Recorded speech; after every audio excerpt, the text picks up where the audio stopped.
This is Performance Anxiety on the Pantheon Podcast Network, and I am your host, Mark. And this guest has reignited my love for the blues. Meet Boone Froggett from Otis. Boone is a guitarist, singer, and a founding member of the band. We actually get disconnected a couple of times in the beginning of this one, but we push through and have a wonderful conversation. He grew up in the same town as the Kentucky Headhunters, and that band was hugely influential, not just musically, but attitudinally, if that's a word. They showed Boone that you could be successful without moving to LA or Nashville. We talk about how he grew up performing, learning drums, guitar, singing, and sitar. When Otis formed, they decided to do things their way. They stayed at home, played what they wanted, like their debut album, which is a tribute album that Billy Gibbons bootlegged to give to people like Buddy Guy and Jeff Beck. Boone is also a cancer survivor. He opens up about what he went through and how he's doing now. The band has released a couple of top-notch singles and are poised to release some more new music soon. And hopefully they'll be hitting the road too. So follow Otis at Otis Band Official on Instagram, and they're on Facebook. Check out theotisband.com for all their links. Follow us at Performance ANX on socials. Grab merch at performanceanx.threadless.com. Send us coffee money at ko-fi.com/performanceanxiety. Now let's get into this great chat with Boone Froggett of Otis on Performance Anxiety on the Pantheon Podcast Network. I'm Boone Froggett from the band Otis, and check out our new single, Last Fool on the Line. And as always, keep listening to Performance Anxiety. It's a pleasure to meet you. Nice to meet you, man. All right. Hey, oh. All right. See you.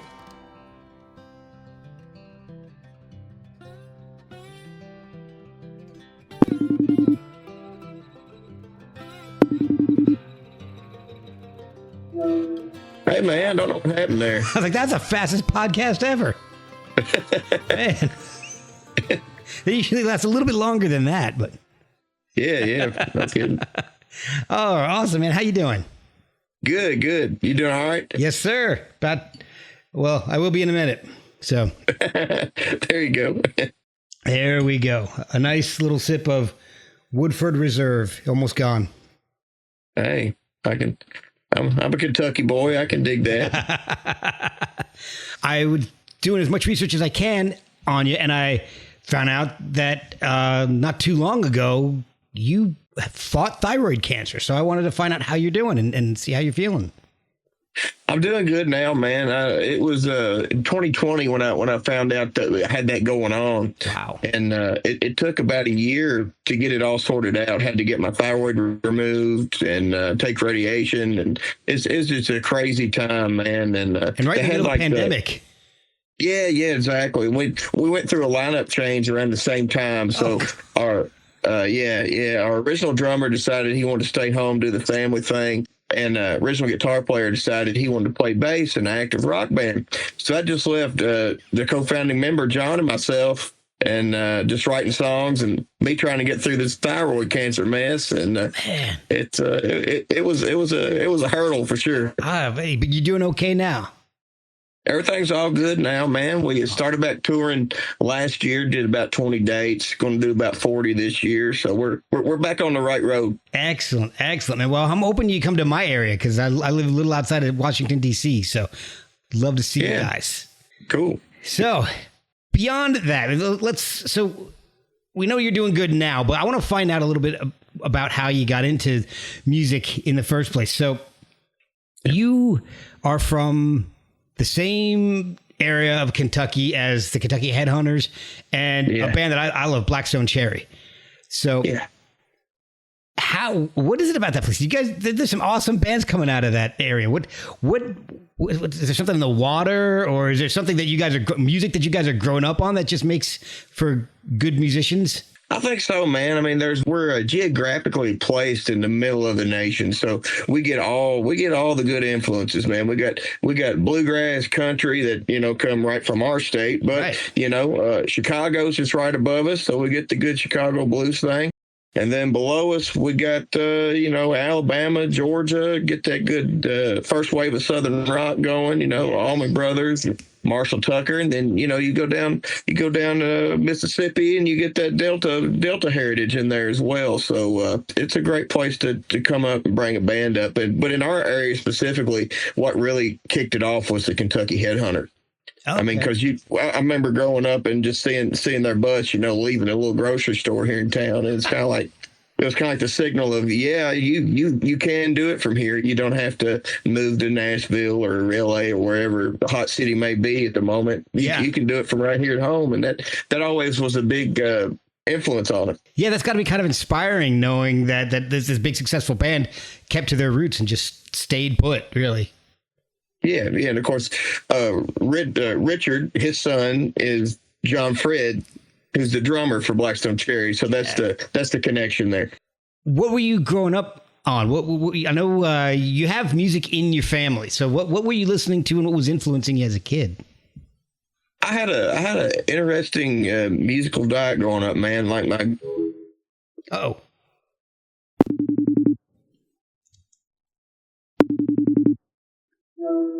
Man, let me find another spot to do this. Yeah, you got it. Take your time. I ain't working shit. Hold on. Kept dropping out there for some reason. See, technology is amazing. It allows us to do this, but then when it doesn't work, I get pissed off. Exactly. But the good thing is, this is one reason why I don't do this show live. Because I can edit all of this out. Nobody will be the wise. Yeah, man. I'll just pick back up from where I was. Yeah, sounds good. Yeah. I had an interesting musical diet growing up. My grandfather was a competition level old time bluegrass fiddler. Ooh. So I would ride with him to, all these competitions and shows that he was doing. And, he was running into people like Sam Bush and Ralph Stanley. And so I got to experience that world a little bit. And then my dad was, he played in bands. He was like a bluegrass, well, not bluegrass, but like Bakersfield honky tonk style guitar player. Oh. So I grew up with that influence. So, growing up, one of my guitar heroes was like Roy Nichols from Merle Haggard and Strangers, just because that was the music that I was around. But I got to be 12 or 13 and I went through his cassette tape collection and I ran across the Fabulous Thunderbirds and B.B. King. Oh. And when I heard B.B. hit that first big note, it was over after that. I was set on a new path. I was like, man, if I could just make one note sound like B.B. King, I would be happy. Oh man. Yeah. A lot of people have said that. Yeah, exactly. So when did you start playing music, and was guitar the first thing you picked up? Guitar wasn't the first instrument. I picked up guitar after hearing B.B. King, but before that, I was playing some mandolin and then drums. Oh, and they had me on stage playing with them from 8 years old on. Oh, so, wow. Yeah. So music was always something that the family did on the weekends. But once I heard, BB, I was like, this is, you could take this farther than the two-stepping on the weekends. So, like I said, man, that set me on a whole new path. You are the guitarist and singer for your band Otis. When did singing start to enter the picture? We started to put the band together, and nobody really wanted to step up and sing. So I was like, you know what? I'll do it. But it turned out to be a good thing because I have kind of a unique voice. I don't really sound like a lot of other folks. So that's it turned out to be a good thing. Well, yeah. I mean, I think the band sounds amazing, and it's amazing to me when somebody just doesn't realize they're a singer until they're forced to become one. That always fascinates me. I've heard it a few times on the podcast, and it's because I kind of wish I could do that. I wish I could be that guy. That, I didn't know I could sing until I stepped up and tried it. I've tried it. I'm no good. So we'll be right back after a word from our sponsors. When did you start playing out in band? I mean, was Otis your first band, or were you doing it before you formed that band?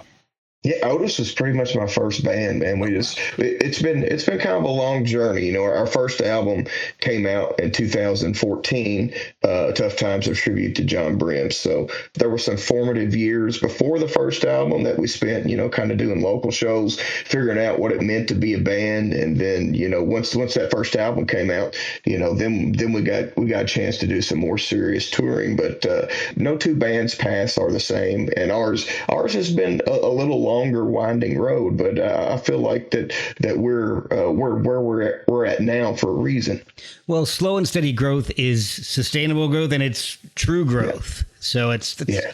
I always get nervous when things explode real fast because they'll vanish just as quickly. So yeah. How did you guys pick the name Otis? Because I love that name. I almost had a dog named Otis. My wife wouldn't let me do it, though. We found a lot of people have dogs named Otis. So how did you get the band named Otis?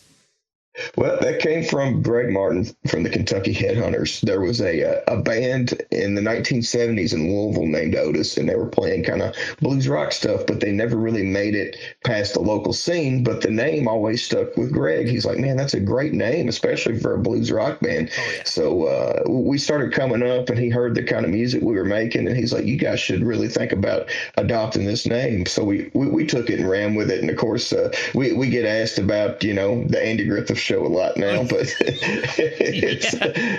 Well, I'm not going to ask you that, but I do want to know, what were you guys going by before Otis? Man, we were we were 44 Magnum for a little while.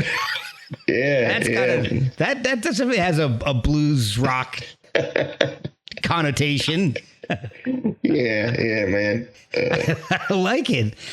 I like Otis better. I do. Yeah, I like Otis much better. I mean, only one band's getting away with a gun name at this point because of a grandfathered in a 38 Special. So yeah, exactly. No, your first album is really unique, and it's a tribute album.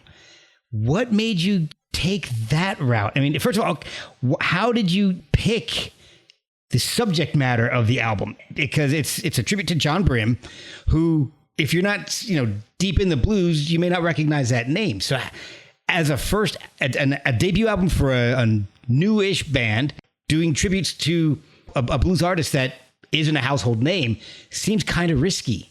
It is, man. It's a look, especially looking back now. That was an interesting move. But really, what made us do it was, it goes back to Greg from the Kentucky Headhunters. He's like, man, come eat barbecue with me. I'm like, all right. Yeah. That's our normal thing. We'll get together, we talk guitars and eat barbecue. He's a hero of mine, but he's also like a father to me in many ways. So he slides me over this burnt CD, and he's like, hey, this is John Brim. He's from Kentucky, and he was, in prominence around the same time as Muddy Waters, Howlin' Wolf, Little Walter, and was on the Chess label. I think you'll really like it. He's like, listen to this and let me know if any of this stuff moves you, or you guys might think about, doing a couple of his songs. So we listened to the music and we fall in love with it because it's it's like Muddy Waters, it's like Howlin' Wolf, but there's a nastiness to it, and then it's not been played to death either. It's to us it was like hearing new music because we'd heard John Lee Hooker and Muddy Waters and all that stuff. So this was kind of a welcome kind of change. So it was easy for us to adapt music to his lyrics because of what we were listening to at the time. Like if you look at like Zeppelin's first record, the Allman Brothers Band's first record, Canned Heat, and you go down through the track listings, most of those are all just reimagined old blues songs. Oh yeah. So we felt confident, like, hey, we can do this. And the initial idea was to do an EP, but it all was going so well and happened so fast that we were like, hey, let's just do a whole album and put it out there and see what happens. So then, and I know it's a crazy thing to do a tribute album as your first record, but we felt like it was a really important mission to showcase Kentucky's blues heritage because, you hear about, Bill Monroe and the bluegrass movement and Sam Bush and the newgrass movement, but you never really hear about much blues from Kentucky, and there's actually a pretty deep background. When did you start playing slide guitar? I mean, how, because you just kill it on that album and your subsequent work. How long had you been playing slide when you started to actually record the album? I've been playing slide probably 4 or 5 years at that point. I always loved the slide guitar because it's so close to the human voice, and you come so close to emulating those melodies. So you can, even though that you may not have the talent to sing Aretha Franklin run, you can play it on slide guitar because it's all right there.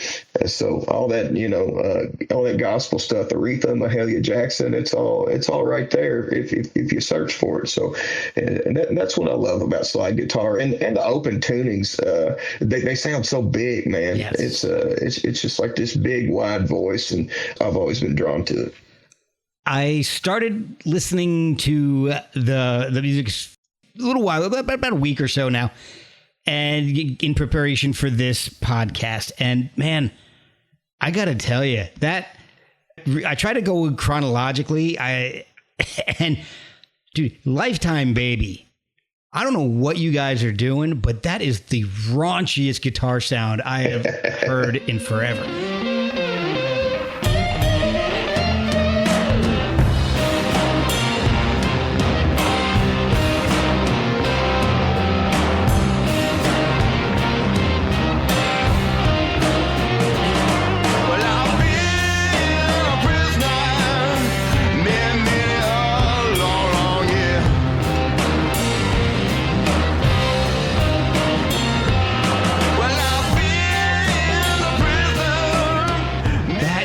Song particularly just hits me. I love that. Do you guys play vintage instruments to get that vintage sound, or are you guys just really good?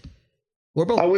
We have a lot of vintage gear, and particularly on that session we did because Greg brought Hank the Plank, his 1958 Burst. Oh, nice. And we had that there. We had a 1952 Gold Top was there. He brought a 63 Les Paul SG. So a bunch of cool stuff out of his collection. But my guitar sound was a Gibson GA20, and it was they had put it in mic'd it up in a bathroom. Oh, so wow.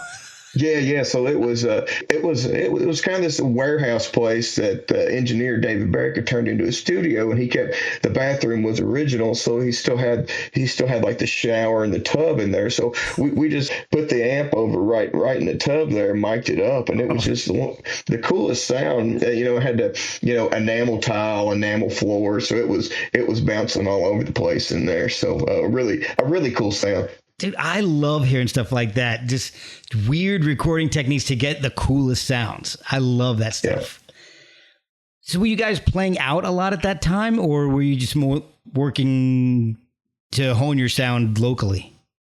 We were just working to hone our sound. I guess we kind of gave ourselves our own artist development, because we really wanted to figure out what kind of band are we, because people had such a strange response to us when we started, because being a new Southern rock band was almost like unheard of. That's a good point. There's not a whole lot of modern Southern rock bands. I mean, the last ones I can think of are, so we got Black Crowes, Drive-By Truckers.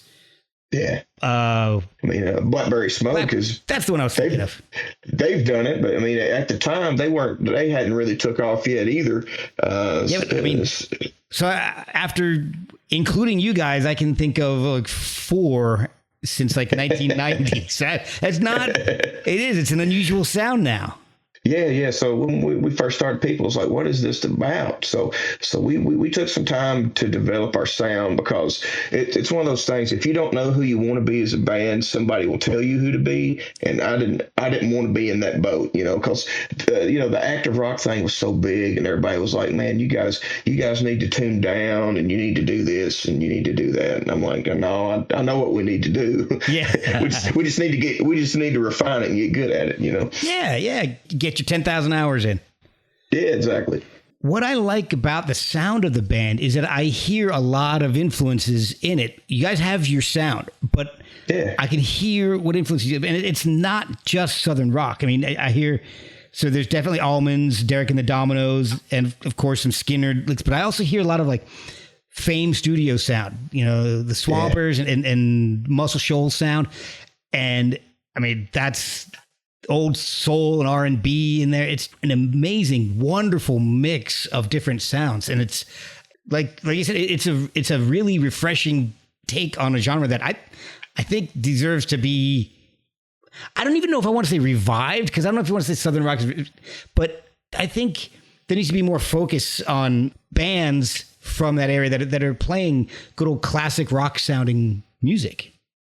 Yeah, I agree, man. I think there needs to be some more progression in the genre, because people have got caught up in, you know, I want to sound like the Allman Brothers, or I want to sound like Marshall Tucker, and that you lose the progressiveness of the whole thing, which is why we were drawn to the Allman Brothers in the first place, is because they were like, we don't even want this Southern rock name. We're progressive rock. We're blending blues, jazz, and country and making it our own thing, which is what we're all about. So that the whole Allman Brothers spirit always really inspired us. But you know, hopefully we can get some more bands like ourselves to kind of push the genre forward and get some more people listening. Yeah, because prog rock doesn't have to be Yes or King Crimson. Yeah. Or Dream Theater. It can be Otis. There you go. So a few years after that, okay, so was it 3 years after that the first full length came out, Eyes of the Sun? Yeah, yeah. So through a chance meeting, Greg from the Headhunters and myself got to go see Johnny Winter. The drummer had invited Greg out through me. He's like, "Hey, we would love to meet some of the Headhunters. You know, do you think you could get that to happen?" I was like, "Hey, it's Johnny Winter. Anything's possible." Oh, so, yeah. Yeah. So Greg and I go and we meet Johnny, and he shows us his, you know, original Firebird and all this cool stuff, and is telling us stories about flying into Woodstock with Janice on a helicopter and recording with Muddy Waters, and just a magical experience. But we got to meet his manager, Paul Nelson. And Greg introduced me. It was like, "Hey, Boone's in this up and coming, you know, kind of a retro sounding, you know, Southern rock, blues rock band." And Paul and I stayed in touch, and we'd started working on some demos, and he became interested in the music. So he was instrumental in helping us get a deal going with Cleopatra Records and get Eyes of the Sun out there. The songs from Eyes of the Sun, as you guys had been around for a few years at this point, and your first album was a tribute album to a blues artist. How old were these songs? Were these all new songs, or was this stuff that you'd been working on for years at this point?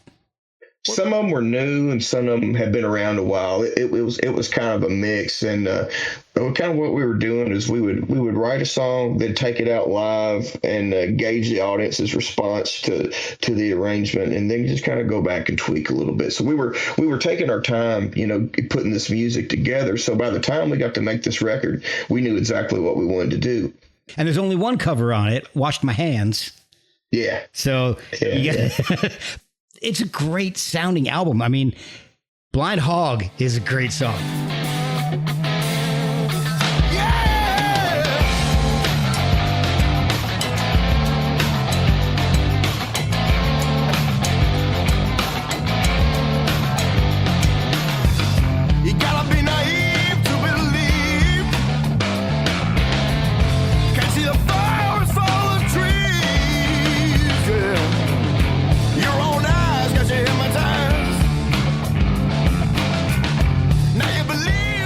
I love that song, but my favorite is a little unusual. It's "Relief in C." I love that song. I mean, to me, it kind of sounds like less blues, more maybe, and this is going to sound weird because I guess he's mostly known as a blues guy, but more Ry Cooder.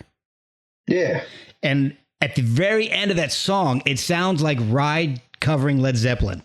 And I think that kicks ass. The ending of that song is amazing. I absolutely love it.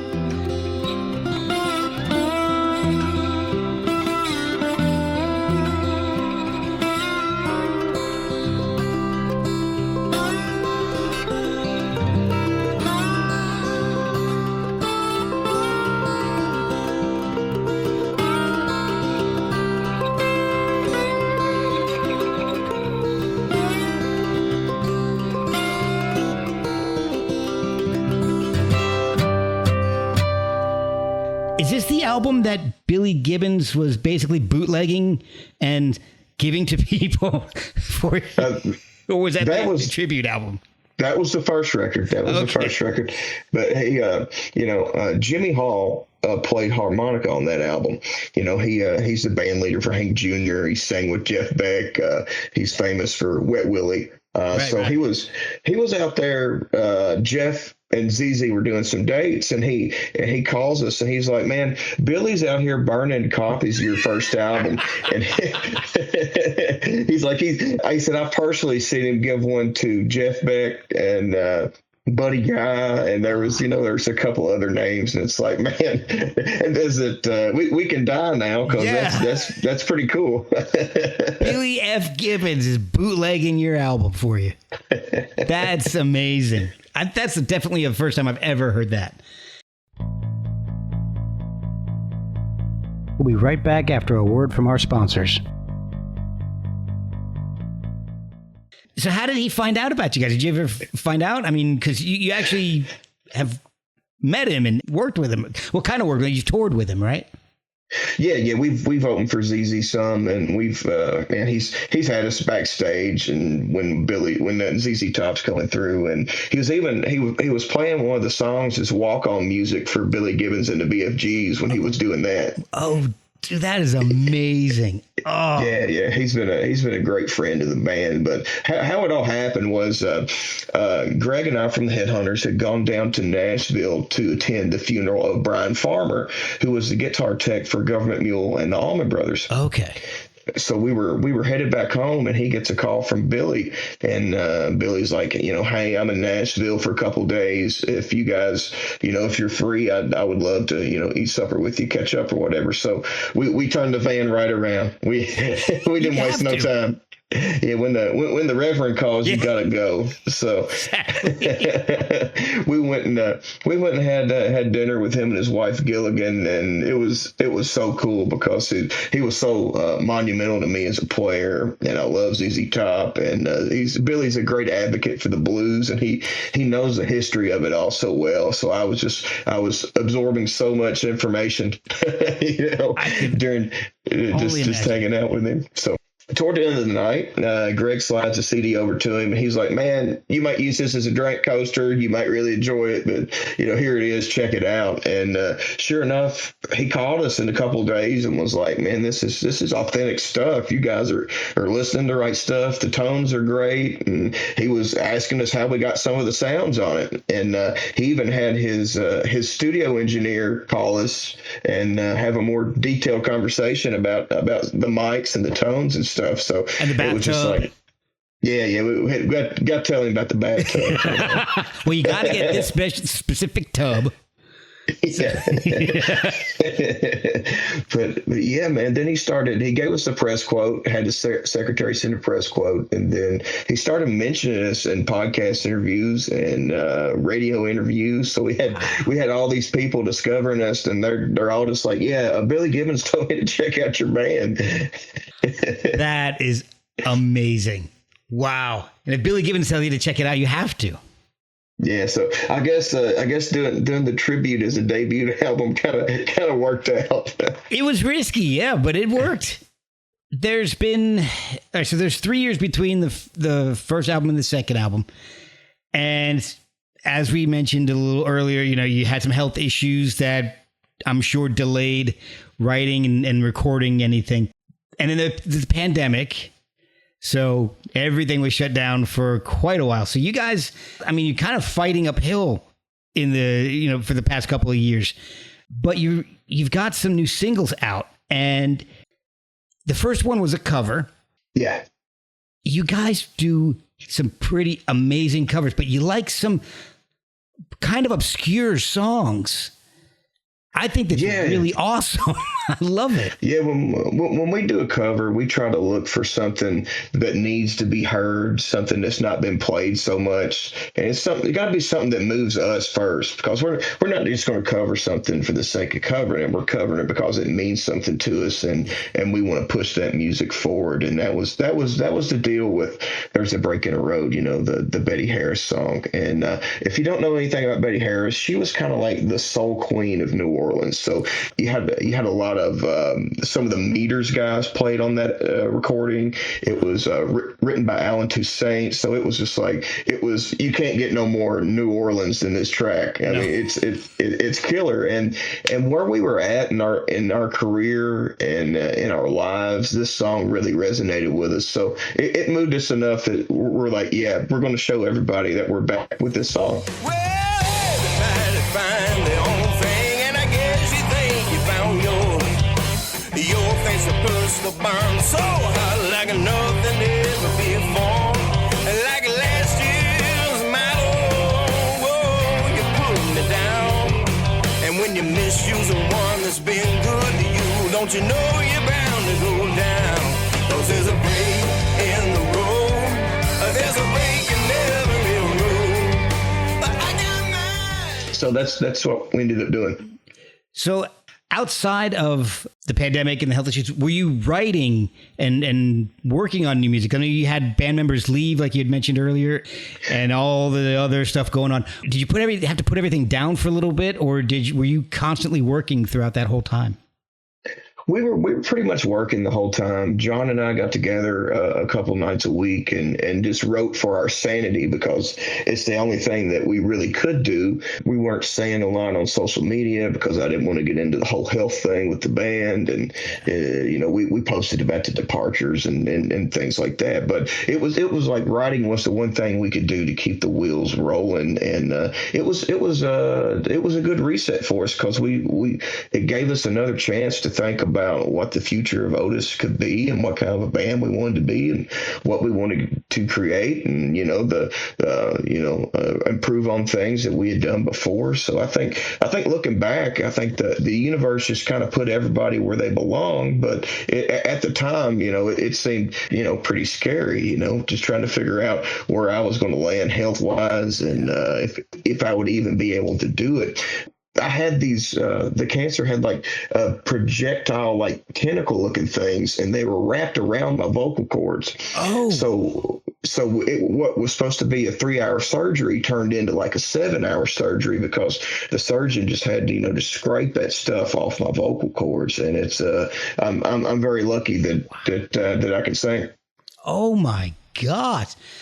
Did that affect your voice at all? I mean, have you had to change the way you approach music and writing and singing at all? Oh no, man! I can sing things now that I couldn't have dreamed about singing before, because I had a 3-centimeter mass right here, so I couldn't push past it. I had some limitations, but now I don't have I don't have that limitation anymore. So I'm learning how to use all these new things in my voice now that it's actually working right. Oh my gosh, that is amazing! I'm so glad to hear that. That's Thanks, incredible. Man. You've got a new single out, Last Fool in the Line, and I like it a lot. Thanks. My friends, they walk away. I had to stick around and play. And that's when things that took a bad turn.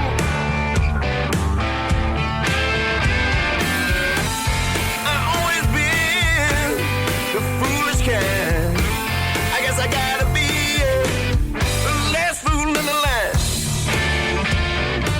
When you write, what is the writing process for you? I mean, are you writing, do you make yourself write every day, or do you wait until something hits you? And are you writing mainly by yourself and the rest of the band is chipping in, or is it more collaborative? It's definitely more collaborative, man. The best thing that we can do is just put the four of us in a room and let us start jamming, because that's where it happens. Of course, I have riffs that I'll come up with, or things I come up with in my head, but I only develop them to a point, because once you get those three other minds working on it, it's just kind of everything else goes out the window, because Dale may play a different groove than what I had in my head, and it changes the whole flow of the song. More times than not, that's for the better, but it's like that idea was kind of a waste. I should have just waited till I got in the room with the guys and worked it out. So who is in the band now? Who makes up Otis? Myself on vocals and guitar, John Seeley, the co-founding member, on bass, Dale Myers on drums, and Alex Wells on guitar. How long has that group been together now? We played our first show around March of 2023. Okay.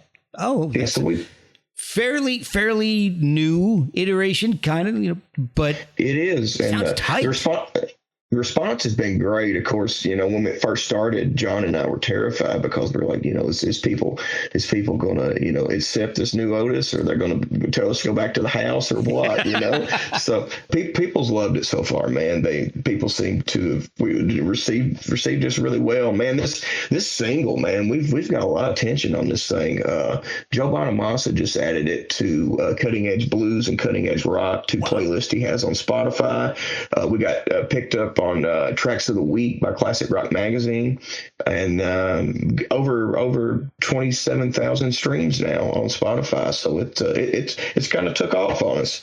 Is it weird to think something called classic rock is picking up new music? I mean, I know there's a classic rock feel to this, but when I hear classic rock, I'm thinking, all right, that's music that ended in like 79.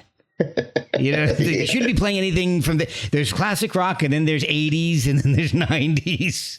It's very weird to me.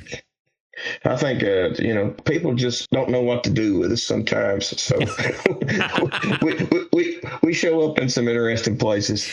Well, you guys have a classic sound, and it's a sound that, like we've said many times during this podcast, I think it deserves to be revived and push forward. And I think Otis is doing a great job of it. Thank you. Do you have tour dates that you guys taking this out on the road? And I guess even before we get to that, to get to tour dates, do you have more music coming out? Are these two singles precursors to an LP in the future? We've got some more singles that's going to come out. They're kind of buying us some time while we get a new album deal together to put out a full length album, because that's definitely the goal. That's the way we like to listen to music.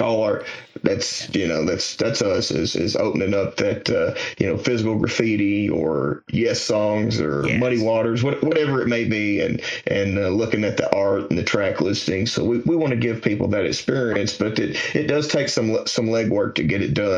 And it's tough to do it as an independent artist too, I'm sure. Yeah, especially now, because there's like no return on streaming compared to what you have to invest to get a full length record out there. So that's why you see so many people playing the singles game, and it's cool because each song gets a nice round of press. You get to talk to a lot of people, gets a lot of attention, but you only get to showcase so much of what your band can do with each single. Exactly. I mean, I prefer album oriented music. I like much like you. I grew up with vinyl and CDs, and so I guess that counts, CDs. But you get, like you said, you get that big artwork. You get to read the liner notes. At least on LPs, you can actually read them. CDs maybe a little tougher, but it's a completely different world now. I don't want to download a song and then stare at a JPEG while I'm listening to it. Yeah, that's weird, isn't it? It is. I mean, it hurts my eyes thinking about it. But for The Last Fool in Line, how did you get Kevin McKendry to produce it and Ty Tabor from King's X, one of my favorite guitarists in the world, to master this thing? Man, we got lucky having those connections. I'd met Kevin through the Headhunters. They released this album called Meet Me in Bluesland, and originally Johnny Johnson had played the piano parts, that played for Chuck Berry, but Johnny had passed by the time they released the album. So Kevin McKendry came on the road with them to play Johnny's parts. And that's where I originally met Kevin. And then I kind of got reintroduced to Kevin through Tinsley Ellis, who's a great blues player from Atlanta. He's Tinsley Ellis. Yeah, he's a good friend of the band as well. And he's like, man, you guys live kind of close to Nashville. You guys should connect with Kevin. So we're like, Yeah, that sounds good. Yeah. So we reached out, and he's like, I would love to do a session with your band. Let's make it happen. So we went down, and we were setting up, and I was like, Kevin, it's like, man, what kind of new music are you listening to? He's like, man, I don't really listen to new music. I listen to Howlin' Wolf. And I'm like, all right, I'm at the right place here. So we definitely have the same outlook on a lot of things, and he let us have our way most of the time. You know, we only used 3 microphones on the drums in total. Oh wow! So we had that big rock and roll room sound that we'd always been hunting. But you know, people fight us on it because they want to do the modern thing as opposed to where we want to play live in a room and actually record human interaction, you know, instead of just doing it one track at a time. So we finally found somebody that knew how to do it. So Kevin's the man, and Ty Tabor. It came time to master, and I was talking to Greg on the Headhunters from the Headhunters. I was like, man, we need to find somebody to master these 2 singles. He's like, what about Ty Tabor from King's X? And I'm like, all right, yeah.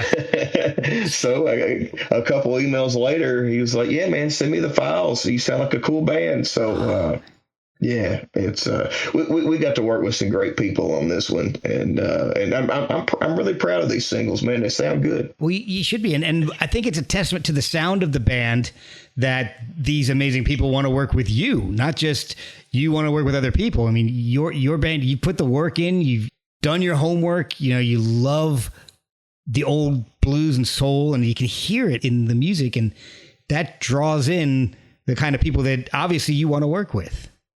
Yeah. What about going on the road? Are you guys planning on hitting the road soon and do it, or staying regional, or how? I guess, what are the future plans for Otis on the road?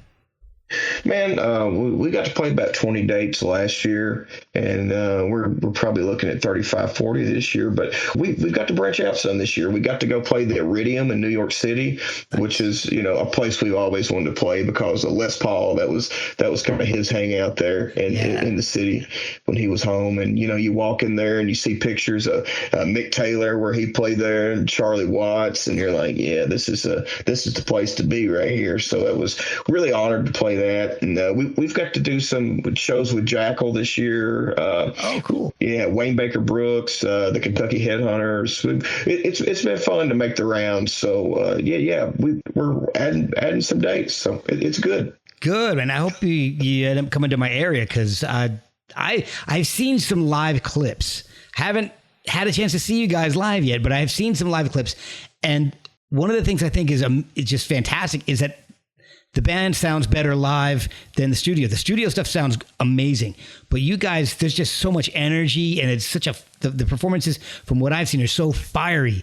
It just makes me want to see you guys play live so badly.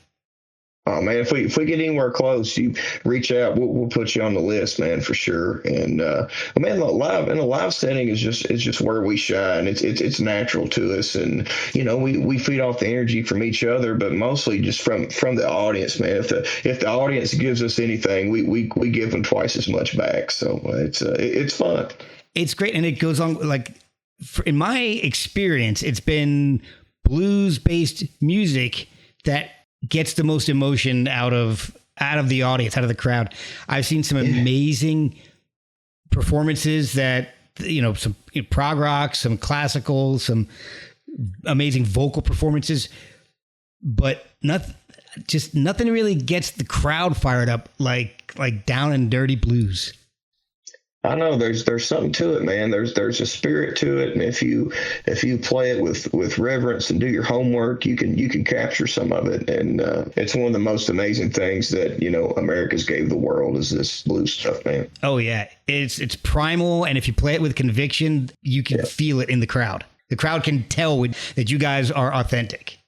Yeah, that's the goal, man. It's interesting. If people hadn't seen us before and they just see us first, before we play anything, they're like, "What are these guys about?" And then we come out there and play the first song. They're like, "All right, that's what it's about." So yeah, I always enjoy winning that audience over, especially with somebody we're kind of unknown with, like Jackal, who's expecting, and they're ready for Jesse to come out there with that chainsaw and cut that bar stool.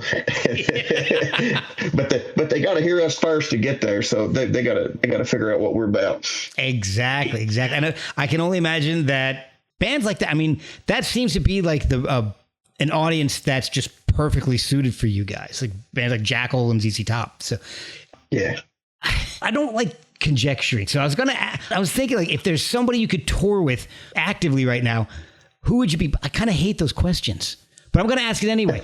So like, if you could pick a band to open up for that's active right now, I mean, who are your go-tos? I'd have to say either Government Mule or Bobby Rush, man, because we want to get out there with some experienced people and learn something. And both of those acts, man, they know what's up. You go to a Government Mule show and you never know what you're going to get. You know it's going to be good, but they're going to come out there and play 2 sets and take you on a journey, but you don't know where. And then, on the other side of the coin, Bobby Rush, 90 years old, one of the last real deal living bluesmen. And I got a chance to meet him, and he was so interesting and so fun to talk to. And he had the energy of a 20-year-old. It was great. And it was, once he figured out I was in a band, he was like, "Man," he's like, "Do you play any of my music?" And I was like, "Bobby, we don't yet, but believe me, man, we're getting ready to start." So we started playing. Yeah, we started playing Chicken Heads in our headlining show, and we do that for him because I thought that was so funny. He was a creative way of pushing his music forward there. Oh, that is so cool! I love it, and I think that's one of the things I really enjoyed about the music is just the diversity of it. You say you're a blues-based Southern rock band, but I mean, I'm looking at the track listing here for Eyes of the Sun, and you got that Southern rock stuff. You got Blind Hog and all, but I mean, Let Your Love Shine Down is just awesome.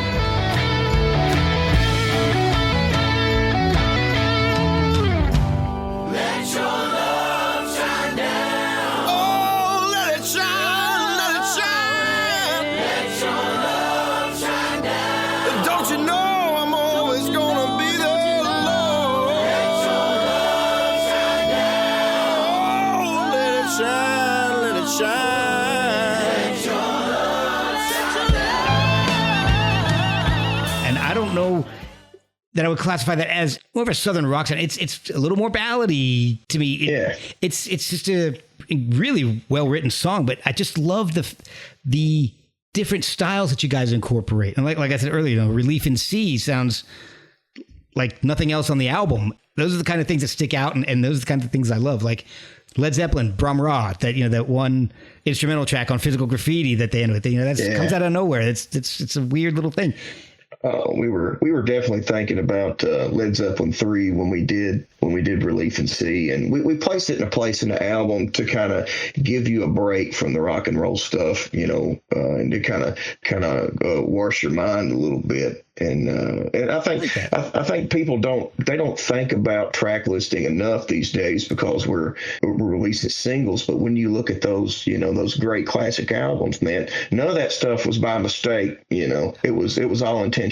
Okay, you just sold me. I've been wanting to do another podcast. I'll have people back on second, third time, and we'll talk about a completely different topic. And I've been debating about doing a podcast just about the importance of sequencing an album. And if you're up for it, man, I'm dying to do that. I want to look at some classic albums and see if this album would be the same if it was sequenced differently. And so if you're up for it, let me know. We'll stay in touch, and I would love to do that. I've been wanting to do that podcast for years now. I'm down, man. It's like could you imagine hearing "Don't Want You No More" by the Allman Brothers and then not hearing "My Cross to Bear" after it? It's not right. Exactly. Both of those songs have to be played together. Yeah, exactly. I mean, and you go through so many classic albums and you think, wow, would it be the same if these songs were in different spots on the album? I mean, I don't know. So I think that would just be a fun topic to discuss. I think the way you guys sequenced Eyes of the Sun works beautifully. And like you said, Relief in C does give you that bit of a relief. So are you actually playing a sitar on that, or is that a guitar effect, or what? That was an electric sitar. Yeah. Wow. Yeah. Oh man. So how many instruments can you play now?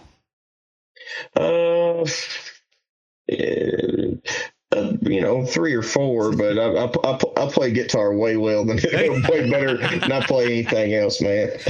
Drums, guitar, you sing, sitar.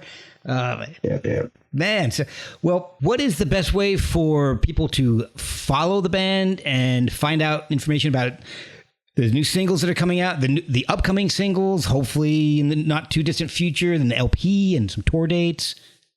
Go to theotisband.com. It's got links to all our socials, all our streaming sites, man, and bands in town. You can buy merch through our online store. It's all there. Excellent. So that's nice and easy. Just one stop for everything. So yep. I want to thank you so much for spending the time talking about the band and talking about the music and I don't know. I want to do some more podcasts with you. I want to do that sequencing one, and I would love to do. You can't really do a deep dive on blues in one single podcast. So I'm thinking I might like to do one where we talk about maybe underappreciated blues artists, because there's a bunch that I love that nobody knows, and that I'm sure you probably like Weaver and Beasley.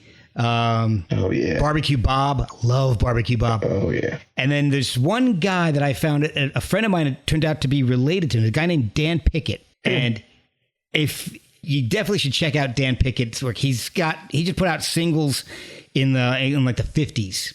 And there's a compilation or two where they put all his singles together on a CD. And it's just incredible. I mean, I'll burn it for you. I'll Billy Gibbons it to you. I'll download it and I'll Dropbox it to you or something.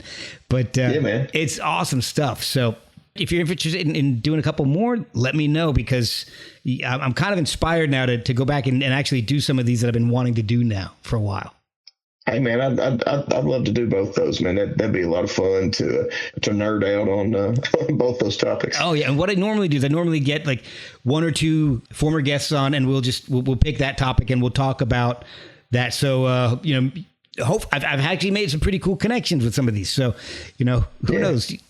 I'll find out somebody who's into the blues, and we'll find somebody who's into maybe another producer or somebody who can nerd out on sequencing with us. But man, I want to thank you again for spending so much time with me and talking music and new Southern rock, because I love the band. I love this. I'm so glad that I was approached to talk with and so I could discover your band. Oh, thanks, man. It was a pleasure being on, and I really enjoyed talking to you.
Fool in the land.